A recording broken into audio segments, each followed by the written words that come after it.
Hello everyone. ये हमारे accounting का फिफ्थ लेक्चर होने वाला है।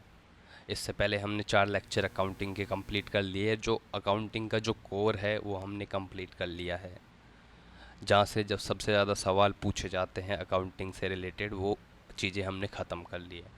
तो अब कुछ ही चीज़ें बच रही है जिनको लगभग आई गेस में 10 लेक्चर्स, मतलब 5, इसके बाद 5 और 6 7 8 9 10, उसके बाद 5 लेक्चर और उसमें शायद ख़त्म हो जाएगा हमारा अकाउंटिंग का पूरा सिलेबस। ज़्यादा से ज़्यादा 15 क्लासेस लगेगी, मतलब 5 तो हो जाएगी और ज़्यादा से ज़्यादा 10 लगेगी अगर लंबा हम खींचते हैं थोड़ा तो। और अक्टूबर में हमारा सारा सिलेबस अकाउंटिंग का कंप्लीट हो जाएगा, तो टेंशन वाली कोई बात नहीं है। बस जितना मैंने पढ़ा दिया है उतना रिवाइज़ करते रहिए। मैं आपको काफ़ी टाइम देता हूँ, काफ़ी फ्रिक्वेंटली मैं हर एक सब्जेक्ट के वीडियो अपलोड नहीं करता हूँ। जैसे अकाउंटिंग के 4 लेक्चर अपलोड किए थे मैंने और एक वीक बाद मैं दोबारा अब 5वां लेक्चर अपलोड कर रहा हूँ। तो इतने टाइम में मैं आपसे उम्मीद करता हूँ कि आपने सारे लेक्चर अच्छे से रिवाइज़ कर लिए होंगे। जहाँ तक हमने पढ़ लिया है वो आपने अच्छे से याद कर लिया होगा। उससे उसमें आपको कोई भी डाउट नहीं होना चाहिए, और डाउट है तो आप मुझे कमेंट करके बता दीजिए कि डाउट है। मैं उसको फिर से एक्सप्लेन कर दूंगा, बेटर वे में एक्सप्लेन कर दूंगा अगर कुछ भी डाउट है। तो लेक्चर 4 में मैंने आपको बताया था जनरल एंट्री कैसे की जाती है। जनरल एंट्री मैंने आपको बताई थी पिछले लेक्चर में, और मैंने कहा था कि जनरल एंट्री के बाद हम लेजर बनाते हैं। ये भी मैंने बताया था लेजर कैसे बनाते हैं। उसके बाद हम करते हैं ट्रायल बैलेंस। ट्रायल बैलेंस बनाते हैं। सबसे पहले जनरल एंट्री करेंगे, फिर उससे लेजर बनाएंगे, फिर उससे ट्रायल बैलेंस निकालेंगे, और उसके बाद हमारे जो भी बैलेंस शीट या फाइनेंशियल स्टेटमेंट बनते हैं जिसमें हम बैलेंस शीट बनाते हैं और P N L account, profit loss account बनाते हैं। इतना आपको क्लियर है। मैंने जनरल एंट्री के एग्जांपल देके बता दिए थे।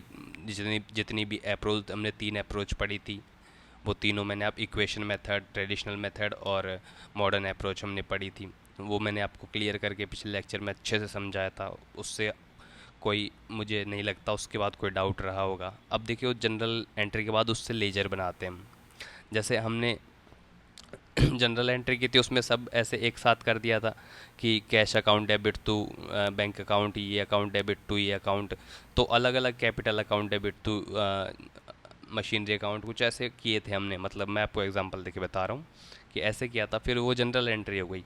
तो उसमें उसके बाद लेजर कैसे बनाते हैं कि हम एक कैश, जैसे कैश अकाउंट का एक अलग से कॉलम बना लेते हैं लेजर में, और कैश अकाउंट से रिलेटेड जितनी भी ट्रांजैक्शंस हुई है उनको डेबिट और क्रेडिट फॉर्म में लिख देते हैं। सिर्फ कैश अकाउंट से रिलेटेड जितनी भी है, मान लो कैश अकाउंट से रिलेटेड बैंक में डिपॉजिट किया, मशीनरी खरीदी कैश से या कुछ और किया, वो जितनी भी ट्रांजैक्शन होती है कैसे, उसको कैश अकाउंट के उसमें डाल देते हैं डेबिट क्रेडिट के फॉर्म में।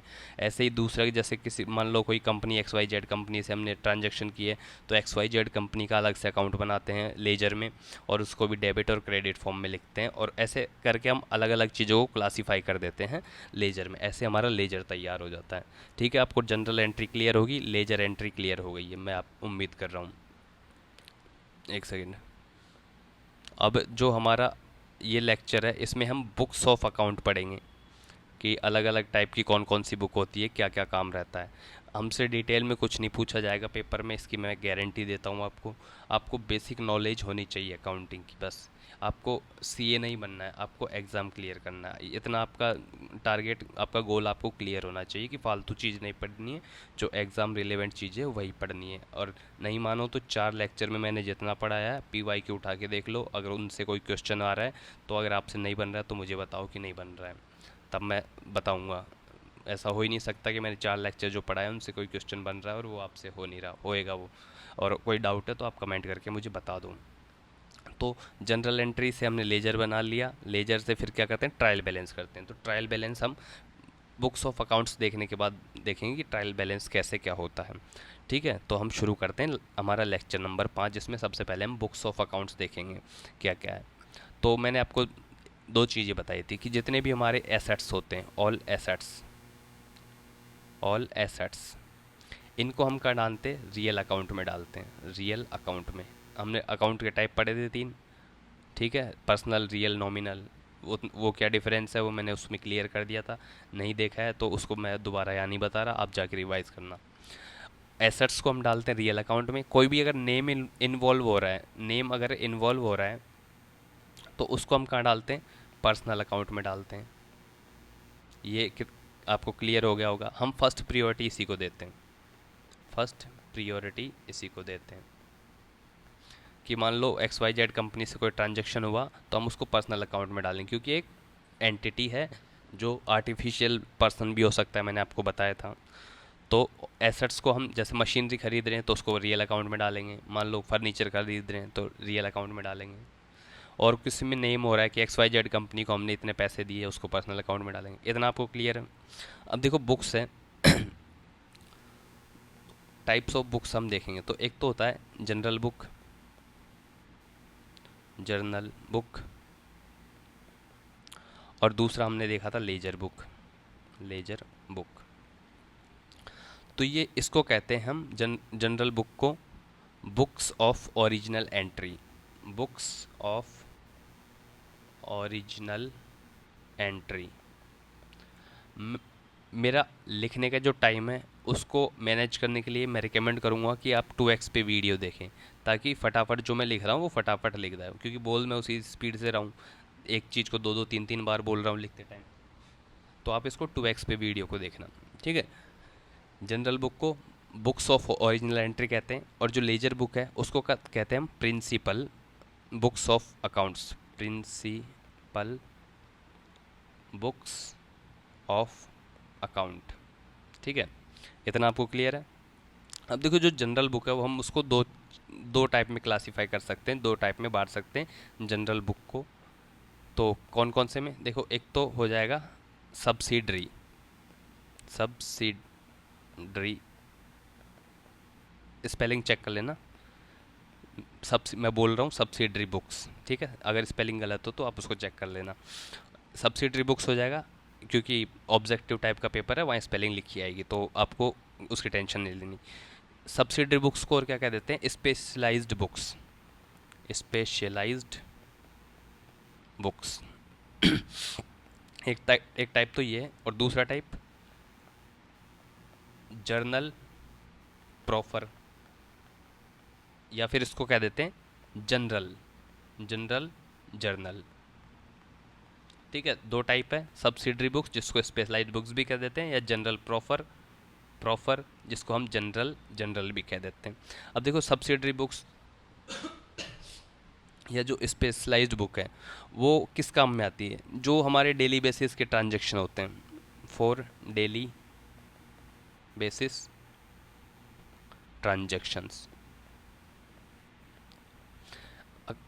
बिजनेस में जो भी ऑपरेशंस हो रहे हैं वो, अब कोई बिजनेस चल रहा है, मान लो किसी का काम पापड़ बनाने का है, तो पापड़ बनाने का काम तो डेली करेगा ना, तो वही है डेली बेसिस ट्रांजैक्शन, उसी की बात कर रहा हूँ मैं। तो उसको हम डालते हैं सब्सिडरी बुक्स में, स्पेशलाइज्ड बुक्स में। जैसे कि क्या क्या हो सकते हैं, जैसे इसमें भी हम और क्लासीफाई करें तो एक सेल्स बुक बना लेंगे हम, सेल्स बुक को भी इसकी कैटेगरी में रखेंगे। एक परचेज बुक हो जाएगी, एक कैश बुक हो जाएगी, इसको भी हम इसी की उस कैटेगरी में रखेंगे। एक जैसे हमने परचेज़ किया, मान लो हम उसको वापस, सामान में कोई डिफ़ॉल्ट था या कुछ था तो उसको रिटर्न कर देते हैं, तो एक परचेज़ रिटर्न बुक बना लेंगे, परचेज़ रिटर्न बुक। सेल्स कर रहे हैं हम, ठीक है, और कोई सेल की हमने, वो वापस आ गई तो उसको रिटर्न आ गई, तो सेल्स रिटर्न बुक भी बना लेंगे। ये सब इसी की कैटेगरी में रखते हैं हम, सब्सिडरी बुक्स या स्पेशलाइज्ड बुक्स जिनको कहते हैं, जिसमें डेली बेसिस ट्रांजैक्शन होते हैं। डेली बेसिस ट्रांजैक्शन का मैं चाय पानी का बात नहीं कर रहा, मैं डेली बेसिस ट्रांजैक्शन का मतलब है हमारा जिस चीज़ का बिजनेस है उसका ट्रांजैक्शन तो रोज़ होगा। कॉमन सेंस वाली बात है, कोई बिजनेस चल रहा है तो उसके जो काम है वो तो डेली होगा। फर्नीचर बना रहा है तो फर्नीचर बनेगा, खरीदेगा, बेचेगा, उसी का काम है, उसका डेली बेसिस का काम मानेंगे हम, ठीक है। एक सेल्स रिटर्न बुक हो गई। देखिए राइटिंग के ऊपर मत जाइए, मैं बोल रहा हूँ सब कुछ, आप अपने नोट्स बनाइए। मैंने पहले ही लेक्चर में कह दिया था कि अपने खुद के नोट्स बनाने हैं आपको, मैं नोट्स प्रोवाइड कर दूंगा, ये अलग बात है, लास्ट में कंपाइल करके सारा जितना मैं पढ़ा दूंगा। मुझसे एक एक लेक्चर का एक्सपेक्ट मत कीजिए, लेकिन मैं साथ जो जितना मैंने पढ़ा दूंगा मैं लास्ट तक, जब अकाउंटिंग कंप्लीट हो जाएगा तो एक साथ पूरा कंपाइल करके मैं लेक्चर के हैंड रिटन नोट्स आपको दे दूंगा पेपर पे लिखे हुए, ठीक है, जो मैंने बना के तैयार रख रखे हैं, आप उसकी टेंशन मत लीजिए। मैं भी दूंगा तो आपका इंटरेस्ट ही ख़त्म हो जाएगा, इसलिए मैं अभी नहीं दे रहा हूँ। तो आप अभी से खुद के नोट्स बनाना तैयार कीजिए। च- इतने कम लेक्चर डाल रहा हूँ, अकाउंटिंग के 4 लेक्चर हुए हैं, 5वां चल रहा है, तो 5 लेक्चर के इतने दिनों में आप आराम से नोट्स बना सकते हैं। तो खुद के नोट्स बनाइए, मैं राइटिंग पे मत जाइए, मैं साथ में बोल ही रहा हूँ। सेल्स रिटर्न बुक लिखा हुआ है, एक एक चीज़ बोल रहा हूँ मैं साथ में। और देखिए बिल्स, बिल्स रिसीवेबल, रिसीवेबल, लिख देता हूँ चलो, रिसीवेबल, बिल्स, पेबल, पेएबल। अब ये क्या चीज़ है, हम एक पूरा लेक्चर है बिल्स ऑफ एक्सचेंज का, उसमें पूरा देखेंगे। अभी के लिए आप ये देख लो कि ये टाइप की जो बुक होती है, बिल रिसेबल, रिसीवेबल बुक या बिल्स पेबल बुक, इनको हम इसकी कैटेगरी में रखते हैं, किसमें, सब्सिडरी बुक्स, सब स्पेशलाइज्ड बुक्स। इसमें इसमें क्या इंक्लूड करते हैं, जो डेली बेसिस ट्रांजेक्शन होते हैं, जो बिजनेस ऑपरेशन चलते हैं, उसको हम इसमें इंक्लूड करते हैं, ठीक है। और जो ये हमारे जनरल प्रॉफर होएगा, जनरल जनरल होएगा, इसमें क्या होगा, कैपिटल एक्सपेंसेस हो गया, देखिए कैपिटल एक्सपेंसेस। और इसमें हम कहते हैं रेवेन्यू एक्सपेंसेस, रेवेन्यू एक्सपेंसेस। आपको इनका मतलब, जिसमें हम एक्सपेंसेस या सेल या परचेज कह सकते हैं, हम सेल या परचेज, सिर्फ एक्सपेंसेस नहीं, जो ट्रांजैक्शन, इसकी जगह आप ट्रांजैक्शन यूज़ करो, ट्रांजैक्शन, ट्रांजैक्शन, रेवेन्यू ट्रांजैक्शंस और कैपिटल ट्रांजैक्शंस, इसमें एक्सपेंस और सेल्स कुछ भी हो सकता है, ठीक है। रेवेन्यू सेल्स क्या होती है, रेवेन्यू ट्रांजैक्शंस क्या होते हैं, वो आपको पता होगा, आपने इकोनॉमी पढ़ी होगी इतनी तो, कि जो रिकरिंग इन नेचर होते हैं, जो फ्रिक्वेंटली होते रहते हैं, वो रेवेन्यू वाले होते हैं। और जो कभी कभार होते हैं, रिकरिंग नहीं होते। आसान भाषा में, डेफिनेशंस पे मत जाइए, मतलब टेक्निकलिटी पे मत जाइए, जो आसान भाषा में बता रहा हूँ कि जो रिकरिंग नेचर में होते हैं वो रेवेन्यू ट्रांजैक्शंस होते हैं। और जो कभी कभार होते हैं उनको कैपिटल ट्रांजैक्शन कहते हैं, जिनको हम जनरल जनरल में डालते हैं। अभी के लिए आप इतना याद रखिए बस, ठीक है। अब ये जैसे ये बुक्स है, सेल्स बुक, परचेज बुक, इनको बता देता हूँ मैं थोड़ा। सेल्स बुक देखो पहले, सेल्स बुक और परचेज बुक। देखिए किसी किसी बिजनेस में क्या होता है, और एक कैश बुक, पहले ये लिख देता हूँ, कैश बुक। किसी किसी बिजनेस में क्या होता है कि सेल्स बुक अलग से मेंटेन की जाती है, परचेज बुक अलग से मेंटेन की जाती है, और कैश बुक तो खैर मेंटेन करते ही हैं। उसके साथ जैसे सेल्स आई, सेल्स रिटर्न भी हो रही है, तो सेल्स रिटर्न बुक अलग से मेंटेन की जाती है, परचेज रिटर्न बुक अलग। लेकिन कभी किसी किसी बिजनेस में क्या होता है, सेल्स बुक और सेल्स रिटर्न बुक एक ही जगह मेंटेन कर दी जाती है, परचेज बुक और परचेज रिटर्न बुक एक ही जगह मेंटेन कर दी जाती है। तो इसमें क्या सेल्स बुक में क्या होते हैं, जो पहले तो हम एक चीज़ बता देता हूँ आप, अगर कैश में ट्रांजैक्शन हो रहा है तो उसको कैश बुक में डालेंगे, जो हमने यहाँ लिखी कैश बुक में। जो सेल्स बुक है और परचेस बुक है, सेल्स रिटर्न बुक है या परचेज रिटर्न बुक है, वो क्रेडिट ट्रांजैक्शन के लिए है, क्रेडिट ट्रांजैक्शन के लिए, मतलब उधार पे अगर कोई ट्रांजैक्शन हो रहा है तो सबसे पहले फर्स्ट प्रियोरिटी हम कैश बुक को ही देंगे। अगर कैश में ट्रांजैक्शन हो रहा है तो उसको रिकॉर्ड हम कैश बुक में करेंगे, ठीक है। इतना आपको क्लियर है। सेल्स बुक्स में क्या क्या, जो क्रेडिट सेल्स हो रही है, क्रेडिट सेल्स और सेल्स रिटर्न, इसको देखिए अलग अलग बिज़नेस अलग अलग बुक मेंटेन कर लेते हैं, उस पर आप मत जाइए। मैं ये एज्यूम कर रहा हूँ कि एक बिज़नेस है जिसने सेल्स बुक में ही sales return book, sales return को रिकॉर्ड कर रहा है वो, और परचेज बुक में ही परचेज रिटर्न को रिकॉर्ड कर रहा है। ये क्या चीज़ है मैं अभी बता देता हूँ, चलो आगे। और सेल्स रिटर्न सेल्स बुक में डाल देता है, और क्रेडिट परचेज हो रहा है उसको इसमें रिकॉर्ड करेगा, क्रेडिट परचेज रिकॉर्डिंग, और एक purchase return recording, purchase return recording. और कैश बुक में परचेज हो रहा है या सेल हो रही है, किस में हो रही है, कैश में। फर्स्ट प्रियोरिटी हम इसी को देंगे, ये आपको याद रखना है, यहाँ से सवाल बनता है, ठीक है। फर्स्ट, अरे यार, फर्स्ट प्रियोरिटी हम इसी को देंगे, किसको, कैश बुक को, अगर कैश में ट्रांजैक्शन हो रहा है। तो मैं आपको ये बता देता हूँ सेल्स रिटर्न क्या होता है और परचेज रिटर्न क्या होता है। देखिए मान लो कोई ए है, ये है सेलर, और एक बी है, ये क्या है, बायर, बायर है। अब इनके बीच क्या हुआ, ट्रांजैक्शन हुआ। ट्रांजैक्शन क्या हुआ कि इसने इसको भेजे गुड्स, सामान भेजा कुछ, इसने सामान खरीदा, बी ने ए से सामान खरीदा, बदले में पैसे देना है, लेकिन एक क्रेडिट पे हुआ है, हम अभी के लिए एग्ज्यूम कर रहे हैं कि उसने पैसे नहीं दिए। अगर पैसे दे देता वो कैश बुक में एंट्री कर देते, यहाँ बात ही ख़त्म हो जाती। लेकिन ये क्या, क्रेडिट पे हुआ। जो पैसे हैं, अब ये जो ए है, मान लो एक्स वाई जेड कुछ सामान था, वो इसका, इसने इसको भेज दिया, तो ये इसका सेल्स बुक में इसको रिकॉर्ड कर लेगा। और ये किस में कर लेगा, परचेज बुक में इसको रिकॉर्ड कर लेगा। अभी सामान पहुंच गया है, अभी सामान रखा है। अब बी ने क्या किया, बायर ने, ये दोनों, मैं कंपनी की बात कर रहा हूँ कि दोनों कंपनी एक तरीके से, ये भी एक कंपनी है, ये भी एक कंपनी है, ये एक एंटिटी है, कंपनी नहीं कह रहा मैं, एंटिटी है, बिजनेस है, ए और बी दोनों। बी के पास सामान पहुंच गया, अब इसने जब उसको यूज़ किया तो पता लगा कि सामान डिफेक्ट है, ख़राब है सामान। तो ये क्या कर रहा है, इसको वापस रिटर्न करना है, गुड्स को रिटर्न कर रहा है, गुड्स रिटर्न हो रहे हैं वापस। तो इसके पास जब पैसे, वो गुड्स वापस आ गए, तो ये इसको इसमें एंट्री कर देगा परचेज रिटर्न बुक में, पर कि भाई उसने जो सामान खरीदा था वो ख़राब आया तो उसने उसको रिटर्न कर दिया, तो परचेज रिटर्न बुक में उसकी एंट्री कर देगा।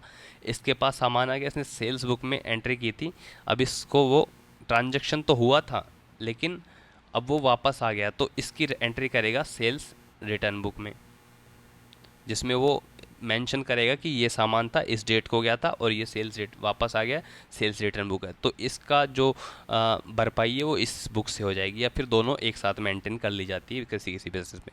इतना अब आपको क्लियर हो गया होगा कि परचेज रिटर्न और सेल्स रिटर्न क्या है। अब आगे देखते हैं cash book. Cash book, CB, ठीक है। तो कैश बुक 3 टाइप की होती है, हमें 2 ही टाइप की पढ़नी है, पढ़नी नहीं मतलब EPFO में 2 ही टाइप की आपसे पूछेगा तो पूछेगा, तीसरे टाइप की आपसे नहीं पूछेगा, बिल्कुल नहीं पूछेगा। टाइप्स पूछ ले वो अलग बात है, लेकिन और कुछ नहीं पूछेगा। एक तो होती है single column column cash book, CB लिख देता हूँ। एक होती है double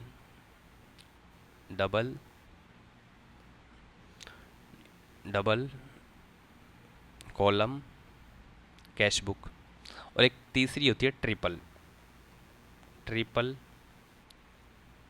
column cash book. 3 type की कैश बुक होती है, एक single column, double column, triple column. हमारे लिए इंपॉर्टेंट है सिंगल कॉलम और डबल कॉलम, ट्रिपल कॉलम नहीं, ये बहुत कम यूज़ की जाती है, इन्हीं की यूज़ की जाती है ज़्यादातर, सिंगल कॉलम और डबल कॉलम। बिजनेस छोटा है तो सिंगल कॉलम यूज़ कर लेते हैं, बड़ा है तो डबल कॉलम, और कोई बहुत ही बड़ा है तो ट्रिपल कॉलम यूज़ कर लेते हैं।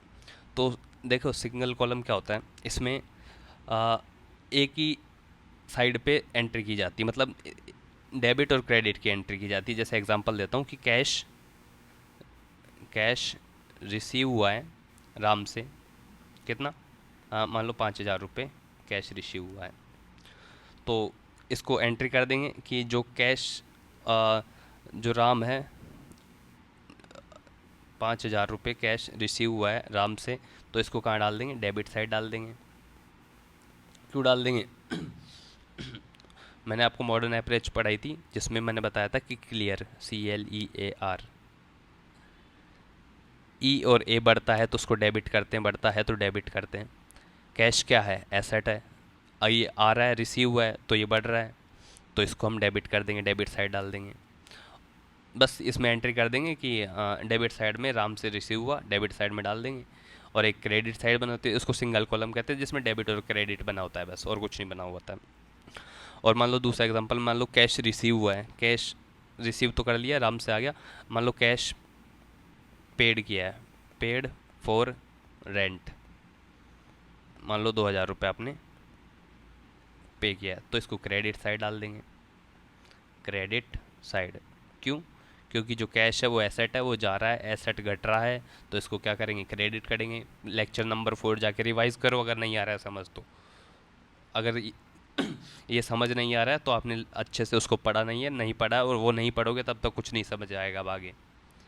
और जो सबसे इम्पोर्टेंट चीज़ है वही है जो मैंने पहले चौथे लेक्चर तक पढ़ा दी है, उसी से क्वेश्चन बनते हैं ज़्यादा।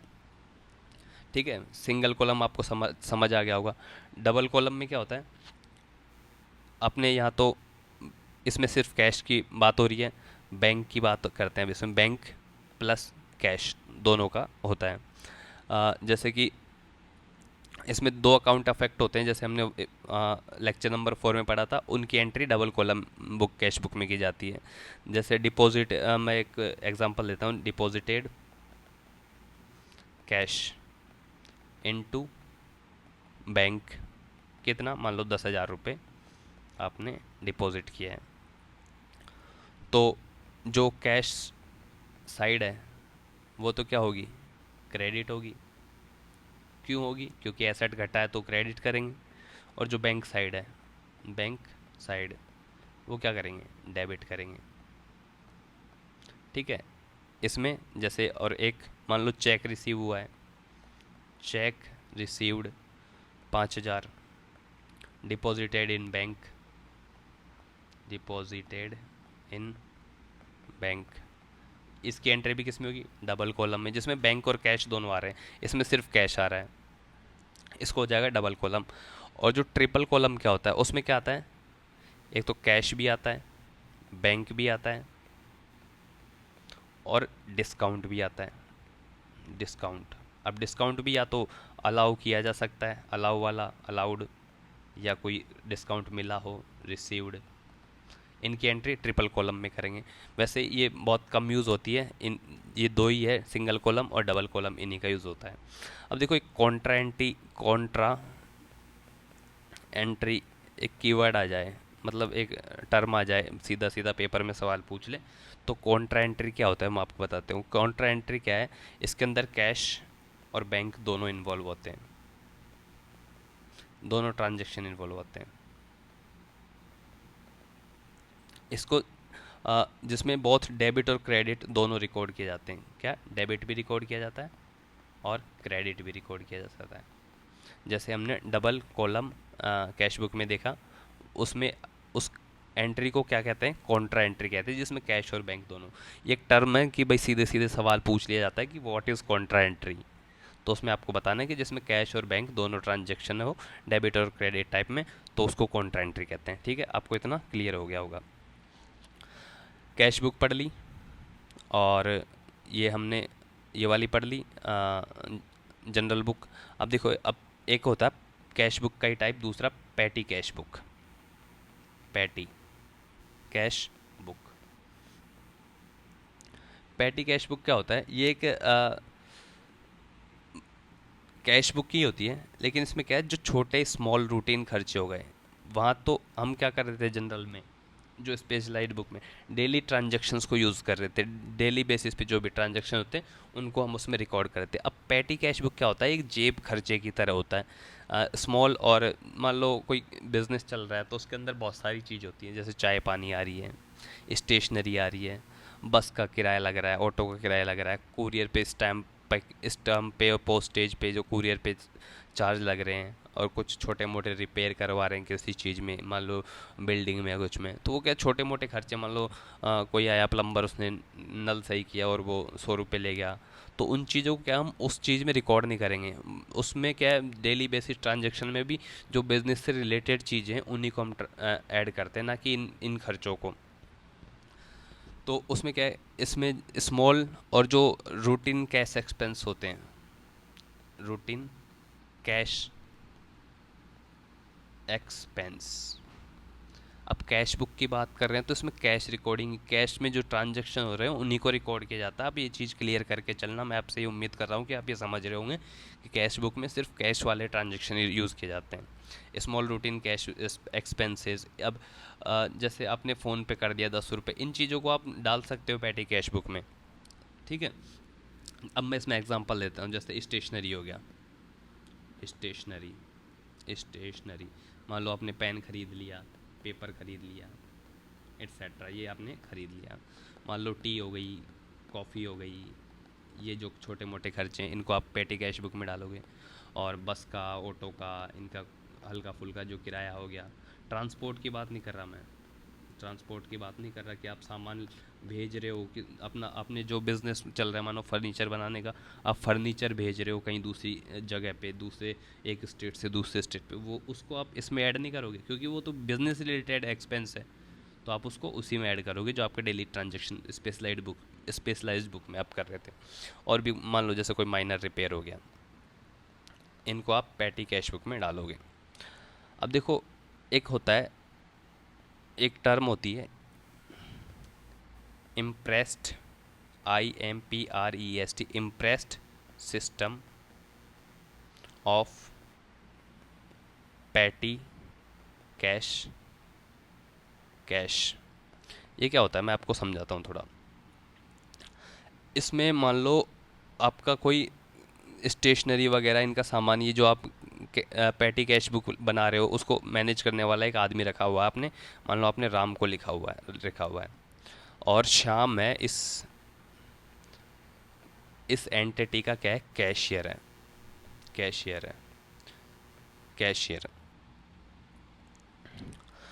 ये कैशियर क्या करता है, ये जो ट्रांजैक्शन होते हैं उनकी रिकॉर्डिंग करता है। और राम क्या करता है, आ, ये जो पैटी कैश बुक है इसको संभालता है, इसके लिए ये कैश बुक है इसको संभालता है, पैटी कैश बुक के लिए एक अलग से आदमी रखा हुआ है। मोस्टली बिजनेसेस इसी को फॉलो करते हैं।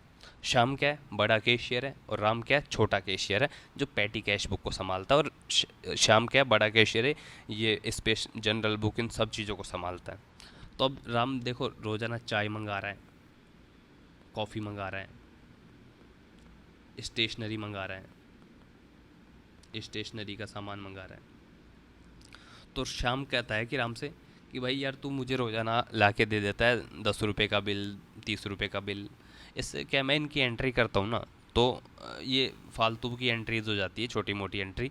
तो इसको एक impressed system of petty cash बनाया है। इसमें क्या किया है कि शाम क्या करेगा, महीने के शुरुआत में मान लो इसको दे देगा 1000 रुपये, 1000 रुपये इसको दे देगा और कहेगा भाई तू इससे काम चला।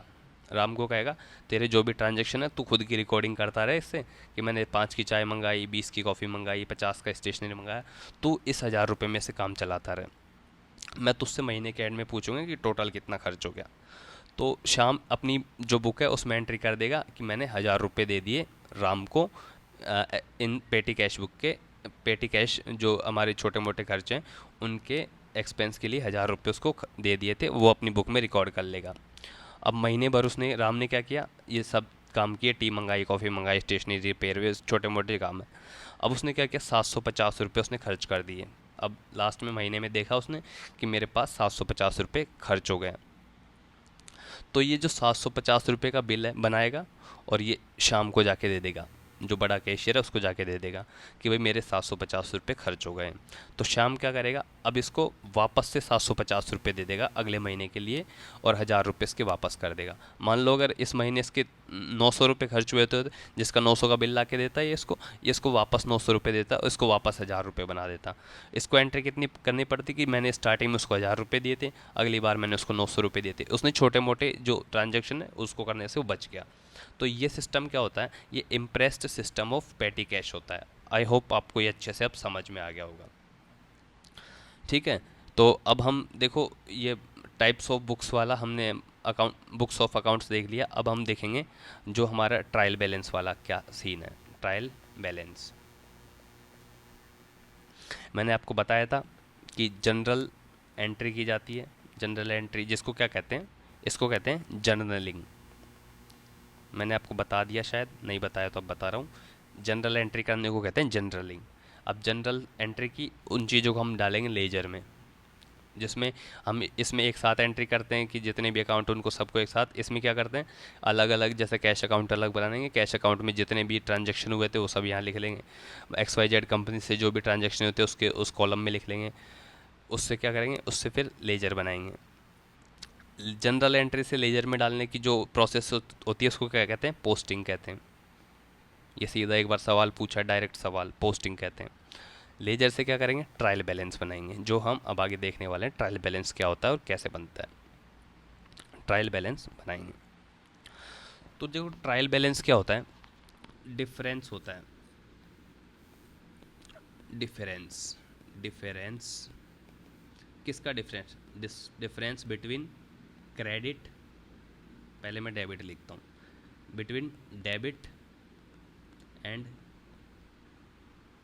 Credit amount. ट्रायल बैलेंस क्या होता है, डेबिट अमाउंट और क्रेडिट अमाउंट का डिफरेंस होता है, जो जीरो भी आ सकता है या जीरो से बड़ा कुछ भी आ सकता है। मैं ट्रायल बैलेंस क्या हो रहा है वो समझा रहा हूँ। हमने जब लेजर बनाया तो एक साइड तो डेबिट रही थी, एक साइड क्रेडिट रही थी, अलग अलग अकाउंट की। फिर हमने जब ट्रायल बैलेंस बना रहे तो एक हम सारे डेबिट साइड को जोड़ेंगे और क्रेडिट साइड को जोड़ेंगे, या तो ये बराबर आएंगे या फिर बराबर नहीं आएंगे। दो ही केस बन सकते हैं, या तो बराबर आ रहे हैं या बराबर नहीं आ रहे हैं। तो अगर जो डेबिट अकाउंट है, जो डेबिट अमाउंट है वो क्रेडिट अमाउंट के बराबर आ रहा है तो सब सही है, ऑल गुड। मतलब हमने जो भी एंट्री की है सारी, जो भी हमने जनरल में एंट्री की, लेजर में यहाँ तक है जो भी एंट्री की वो सब कुछ सही है, सब कुछ सही है, ऑल गुड। अगर डेबिट अमाउंट ट्रायल बैलेंस बनाते टाइम, ट्रायल बैलेंस क्या है, इन दोनों का डिफरेंस पता करना ही ट्रायल बैलेंस है और कुछ नहीं है। डेबिट अमाउंट और क्रेडिट अमाउंट बराबर आ रहे हैं तो मतलब सब कुछ सही है, कुछ भी हमारी एंट्रीज में गड़बड़ नहीं हुई है, ठीक है। और मान लो डेबिट अमाउंट और जो क्रेडिट अमाउंट है वो बराबर नहीं आ रहे हैं तो क्या है, क्या हो सकता है, तो हमसे हुई है एरर, एरर हुई है। इससे पता लग जाएगा कि या तो हमने जनरल बनाते टाइम, जनरल एंट्री करते टाइम गलती की है, या फिर लेजर बनाते टाइम हमने गलती की है, जिससे एरर को हम डिटेक्ट करेंगे अब, ठीक है। पहले एक चीज़ बताओ, एरर क्या होता है, एरर से मतलब क्या है, आप क्या समझते हो एरर से। एक कंपनी है जिसमें कोई अकाउंटेंट अपनी अकाउंट्स की एंट्री कर रहा है, अपनी ट्रांजैक्शंस की एंट्री कर रहा है, तो उससे कुछ एरर हुई है, उसका क्या मतलब है, उसने जानबूझ के की हो तो एरर का मतलब होता है मिस्टेक। लेकिन मिस्टेक भी दो टाइप की हो सकती है, एक तो इंटेंशनली की हो, या फिर एक अनइंटेंशनली की हो। मतलब एक तो जानबूझकर इंटेंशनली मिस्टेक की हो, या फिर एक गलती से कुछ मिस्टेक हुई। अगर उसने गलती से कोई मिस्टेक करती है तो हम उसको एरर कहेंगे, और इंटेंशनली अगर जानबूझकर कोई मिस्टेक किया तो फिर वो क्या होगा, उस कंपनी में वो फ्रॉड कहलाएगा, वो फ्रॉड होगा अगर उसने जानबूझकर मिस्टेक की है तो, ठीक है।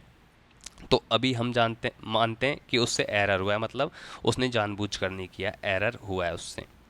तो एरर को ढूंढेंगे, एरर या तो मिल जाएगा, एरर फाउंड, और मिल गया तो हम उसको फिक्स कर देंगे, सही कर देंगे, फिक्स्ड हो गया तो सब सही है, ऑल गुड, यहाँ फिर से सब सही हो गया। अब मान लो एक एरर हमको मिला ही नहीं, हमने देखा एरर नॉट फाउंड, एरर मिला ही नहीं, तो ये जो एरर नहीं मिला है, जो गड़बड़ आ रही है, उसको हम डाल देंगे, एक अकाउंट रहता है सस्पेंस अकाउंट, ये एक टर्म रहता है, एक सस्पेंस अकाउंट बनाएंगे हम, उसके अंदर इसको डाल देंगे सस्पेंस अकाउंट को। ये सस्पेंस अकाउंट क्या होता है, ये एक टेम्परेरी अकाउंट होता है, टेम्परेरी टेम्परेरी, अरे यार स्पेलिंग देख लेना, टेम्परेरी लिखते टाइम भूल जाता हूँ। टेम्परेरी अकाउंट बनाएंगे और उसमें हम इसको डाल देंगे, जो हमको एरर नहीं मिला कि इतने रुपए का एरर हुआ है, ये हमसे गड़बड़ी हुई है, तो इसको सस्पेंस अकाउंट में हम डाल देंगे और चेक करेंगे। ये एक परमानेंट अकाउंट नहीं होता है, परमानेंट अकाउंट नहीं होता है, ठीक है। ये एक टेम्परेरी अकाउंट होता है, जैसे ही हमको एरर मिलेगी, अगर हमने उसको फिर उसको हम सही कर देंगे, फिर इस अकाउंट को क्लोज कर देंगे। इतना क्लियर है आपको, ठीक है। अब हमारा जब ट्रायल बैलेंस बन गया, ट्रायल बैलेंस क्या है, क्रेडिट और डेबिट का डिफरेंस ही पता करना है, या तो बराबर आ जाता है, बराबर नहीं आता है तो बराबर उसको सही कर देते हैं, एक्स एरर होती है उसको सही कर देते हैं। फिर हम उसके बाद बनाते हैं बैलेंस शीट। अब बैलेंस शीट और प्रॉफिट लॉस, ट्रायल बैलेंस के बाद दो स्टेप आएगी, या तो हम बनाएंगे फाइनेंशियल स्टेटमेंट बनाएंगे, ठीक है। अगली स्टेप क्या होगी ट्रायल बैलेंस के बाद, फाइनेंशियल स्टेटमेंट्स बनाएंगे। फाइनेंशियल स्टेटमेंट्स में भी हम या तो बैलेंस शीट बनाएंगे, बैलेंस शीट, या क्या बनाएंगे, इनकम P&L अकाउंट बनाएंगे, प्रॉफिट लॉस अकाउंट बनाएंगे। बैलेंस शीट में हम क्या क्या चीज़ें डालेंगे, जो भी हमारे एसेट रहेंगे, जो भी हमारी लाइबिलिटीज़ रहेगी, और जो भी हमारा कैपिटल रहेगा उसको हम डालेंगे बैलेंस शीट में। तो पी एन एल अकाउंट में क्या डालेंगे, प्रॉफिट लॉस अकाउंट में क्या डालेंगे, इनकम एंड एक्सपेंस हम प्रॉफिट लॉस अकाउंट में डालेंगे। इतना आपको क्लियर है? अब ट्रायल बैलेंस से हम फाइनेंशियल स्टेटमेंट बनाएंगे जिसमें हम या तो बैलेंस शीट बनाएंगे या प्रॉफिट लॉस अकाउंट बनाएंगे। अगर बैलेंस शीट बनाते हैं तो एसेट और लाइबिलिटीज़ और जो कैपिटल है हमारी, हम उसको बैलेंस शीट में दिखाएंगे, और P&L अकाउंट में क्या दिखाएंगे, हमारी जो भी इनकम और एक्सपेंस रहेंगे उससे वो दिखाएंगे। भाई इनकम होगी और एक्सपेंस होगा, उसी से तो हमको पता लगेगा कि हमारा प्रॉफिट हुआ है लॉस हुआ है। मान लो इनकम ज़्यादा है एक्सपेंस से तो क्या हो जाएगा, प्रॉफिट हो जाएगा, और मान लो एक्सपेंस ज़्यादा है इनकम से तो क्या हो जाएगा, लॉस हो जाएगा। सिंपल चीज़ है ये, ठीक है। और देखो ट्रायल बैलेंस के जो मेथड्स होते हैं, फॉर्मेट होते हैं, वो 3 टाइप के होते हैं। ट्रायल बैलेंस के 3 टाइप होते हैं। एक तो होता है पहला टोटल मेथड, टोटल मेथड। दूसरा होता है बैलेंस मेथड, बैलेंस मेथड। और तीसरा होता है total cum balance method. 3 type के होते हैं, total method, balance method, total cum balance method. अब टोटल मेथड क्या होता है, टोटल मेथड होता है जिसमें डेबिट साइड और जो क्रेडिट साइड होता है उनका टोटल किया जाता है, उनका टोटल करेंगे, इनको मतलब डिफरेंस निकालेंगे। पहले डेबिट साइड का साइड करेंगे, क्रेडिट साइड का इनका टोटल करेंगे, फिर उसका डिफरेंस निकालेंगे। इससे हमको बैलेंस पता लग जाएगा। हमारी कुछ मिस्टेक हुई है तो बराबर आ जाएगा तो ठीक है, नहीं आया तो गड़बड़। बैलेंस मेथड क्या होता है, हम जनरली इसका यूज़ करते हैं, generally we use this method. इसमें क्या होता है, इसमें सिर्फ बैलेंस शो किया जाता है, बैलेंस शो किया जाता है। मतलब जैसे कि ये एक ट्रांजैक्शन हुआ, उसमें ये हुआ क्रेडिट, ये हुआ डेबिट, एक साथ बैलेंस लिखा और फिर इसका बैलेंस यहाँ पे निकाल लिया, ये हो गया balance method. Total cum balance method क्या होता है, इसमें टोटल भी किया जाएगा और बैलेंस भी, टोटल प्लस बैलेंस ये दोनों इसमें यूज़ किए जाएंगे। इसमें क्या होता है, जैसे हम टोटल मेथड कर रहे हैं तो इसमें एक तो डेबिट साइड का कॉलम बनेगा और एक क्रेडिट साइड का कॉलम बनेगा। इनको जोड़ेंगे, यहाँ पे कुछ आ जाएगा, इनको जोड़ेंगे, यहाँ कुछ आ जाएगा, डिफरेंस पता लगेगा, ठीक है। और बैलेंस में क्या होता है कि एक एंट्री हमने यहाँ की डेबिट या क्रेडिट कुछ भी थी, यहाँ पे लिख देंगे, एक यहाँ हुई, एक यहाँ लिख देंगे, एक यहाँ हुई, यहाँ लिख देंगे, ये हुई, एक यहाँ लिख देंगे। जो भी एंट्रीज थी, मतलब मान लो कैश अकाउंट की जो भी एंट्रीज जितनी भी हुई है, कैपिटल अकाउंट की जितनी भी हुई ये हुई, मान लो मशीनरी अकाउंट था या बैंक अकाउंट था उसकी जो भी एंट्रीज है, अब इनको जोड़ेंगे घटाएंगे जो भी करेंगे और यहाँ पे एक बैलेंस आ जाएगा, तो ये बैलेंस मेथड हो गया। टोटल कम बैलेंस मेथड में क्या होगा, डेबिट साइड भी रहेगी, क्रेडिट साइड भी रहेगी, बैलेंस भी रहेगी। डेबिट कुछ हुआ, क्रेडिट कुछ हुआ, डेबिट कुछ हुआ, क्रेडिट कुछ हुआ, क्रेडिट कुछ हुआ, डेबिट कुछ हुआ, या फिर डेबिट हुआ फिर कुछ डेबिट हुआ, तो इनका बैलेंस यहाँ इनके सामने लिखते रहेंगे, ठीक है। फिर इसका जोड़ करेंगे, इसका जोड़ करेंगे कुछ डिफरेंस, और यहाँ पे भी हम पूरा टोटल कर देंगे। जो भी मान लो अगर क्रेडिट हुआ है तो हम इसको इसमें बंद कर देंगे, यहाँ पे क्रेडिट हुआ है तो इसको बंद कर देंगे। तो ये जो ब्रैकेट वाले इसको घटा देंगे, इनको जोड़ देंगे, कुछ आएगा इससे या तो बराबर होगा इसके या फिर अलग होगा। अलग होगा तो वो एरर है कहीं ना कहीं, लेकिन हम जनरली इसी का यूज़ करते हैं, बैलेंस मेथड का, ठीक है।